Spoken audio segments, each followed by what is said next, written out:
Nah, jadi di aplikasi PLN Mobile ini Ibu bisa melakukan pembayaran dan juga pembelian token juga bisa, terutama lagi untuk pengaduan.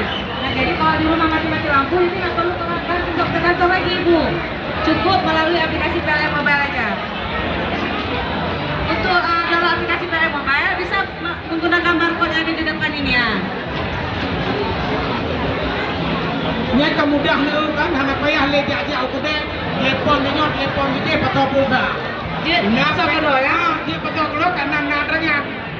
Nah, jadi kemudah di buku. Ya kemudian di PLN kami gunakan adanya, Dino mari sama-sama kita install PLN di HP supaya kita mendapat kemudahannya. Deman nama ibu-ibu hino yang tanya, hai Bang Joni, soalnya penjual listrik, kompor listrik, ngan kompornya, lege, pakan lege, jeh masak, ngahana masak, aja dedak, tapi, menyanyi bakal masak, kajut dengan pus, kalian, lihat kira aja ini, ya ada kamata, gawa aja nyak, hati kamata, nyari kalian diminat kalian ini, berarti nyok kata pun di 5 menit.